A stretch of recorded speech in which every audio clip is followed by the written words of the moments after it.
Let's talk about rage in superheroes. Rage is probably one, if not the most common trait of the supervillains.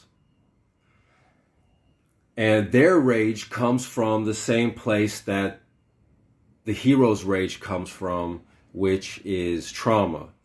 So the only difference is, when the villain experiences trauma,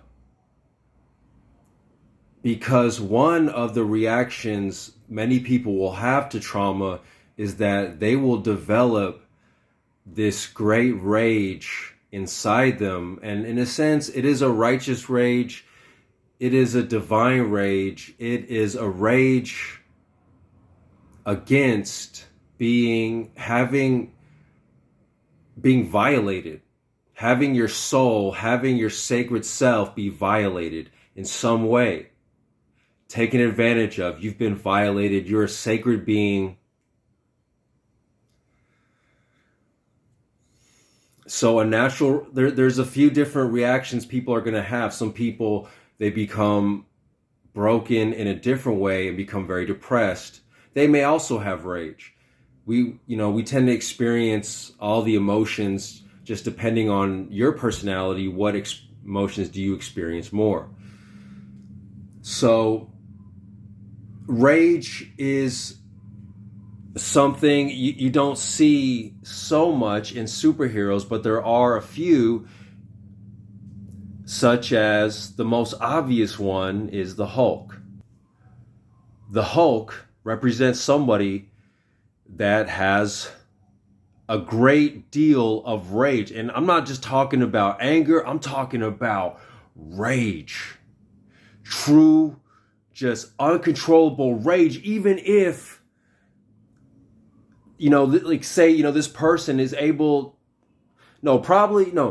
definitely, if you're able to have forgiveness in your heart and understanding and compassion for the person that violated you, you won't feel so much rage. You're going to be more at peace with that, but you're still going to have this kind of seed of rage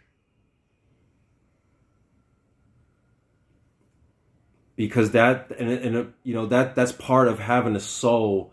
That's part of having feeling and realizing what deeply is right and wrong. And when you feel this great wrongness, this trauma, then there's rage. So Hulk has this uncontrollable rage. Okay, so he's a hero because even when he's in this rage, he can do good. He can do some good. At the same time, he's so powerful, it's a little bit unpredictable and dangerous. But at the end of the day, he becomes a hero because he's able to control it. He's able to accept, at the highest evolution of Hulk, he's able to accept it, and then he fully has both sides of the Hulk and the Bruce Banner mind in control. That's his final evolution, is he has full control of the Hulk. So, and the rage is pain, and that pain, it's never going to fully disappear. It's always going to leave an imprint, a memory, which is not always bad. It's not all bad. Because this is also something that can build the strength of your character. Right? So,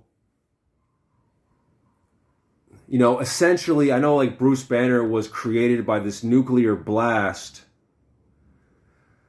But if you look at the movie, the blast is connected with the fact that he is abused by his father. And you can see this in some other Hulk stories as well. And that's why he gets this great rage. The fact of him being able to control it, and eventually it becomes it becomes his strength. Pain is power. Self-control, self-mastery is power. And when you have more energy to have to master, that's going to make you even stronger because you have this bigger obstacle with which to contend with. The bigger the obstacle, the stronger you become by overcoming it and using it in essence to help others altruistically. You can also use it to your own advantage, and then you get the villain. They use this rage power to get more, just to fulfill their own selfish ego desires. Batman is the exact same way, and even more clearly because he is more of a hero than the Hulk, right? He's always essentially in control. And he has this great rage against the darkness, so he becomes the darkness to fight the darkness. He gets all the powers of the darkness, and then he uses that to fight the darkness, not to destroy the darkness, because you can never do that, and that you still become the darkness. So at the end of the day, he actually is the light cloaked a darkness, but truly he serves the light.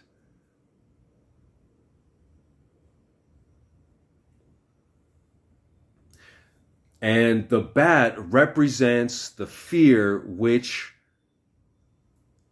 is connected to the pain, the fear, the pain, the reaction of which is rage. So this bat also represents rage. It represents these dark emotions which Batman has mastered, and thus he gets the power. These emotions fuel him, right? So the bat is like this demon that he's conquered, but now he has the power of it and he uses it for good. You can see that in Blade. So the vampire represents these dark emotions, the dark side, the dark urges, and he has that again because he is a result of trauma. So he's able to use the power of these dark emotions, which he's conquered, against the villains, the other vampires, the other ones that have embraced the darkness, that are basically weak souls, and he's actually helping them. He's kind of trying to shepherd them back to the light by showing them you are going the wrong way. So, don't even need to look at it like he's there to hurt them, to punish them. He's bringing them back to the light, and in that, there will be pain. There will be pain for that individual that is lost in the darkness, is coming back to the light. Batman is the same way. He is finding these lost souls, bringing them back to the light. That's why he doesn't kill them. He's truly like, he's the Joker is not somebody, it's like someone he's trying to save. Batman as the shaman, Joker as the insane, broken, traumatized patient. And Batman never gives up in trying to save this person. He never says, you know what, screw it, I'm going to kill him. Well, and maybe in some stories that some alternative universes that's happened, but that goes against the whole idea, the whole point of Batman, which is that he's a hero. He's not like Punisher. Punisher is not a clear hero. He is sometimes a hero, but when he's using the questionable means,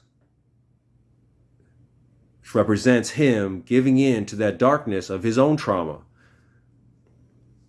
And we all go through trauma. And when you heal your trauma, you become stronger from it. You become a superhero.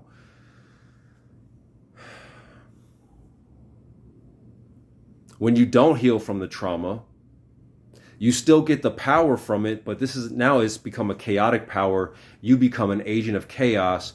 Superhero is an agent of order and harmony.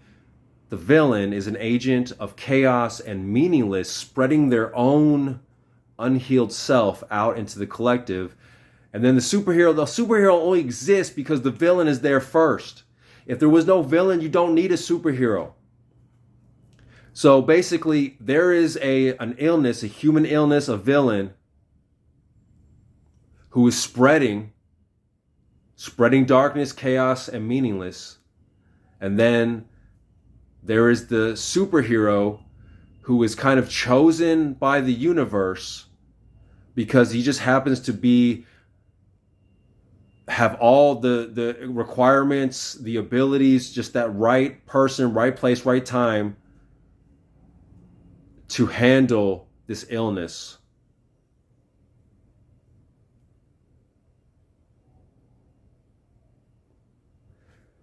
So it is not, you cannot destroy the rage. You cannot just erase this great pain, this great violation. Because it is a divine pain. It is a divine wound. And it also serves a higher purpose. It can, if you allow it to, if you choose it to. And yeah, there is some great trauma out there. And perhaps sometimes the trauma may be so great, it could be very hard to come back from that.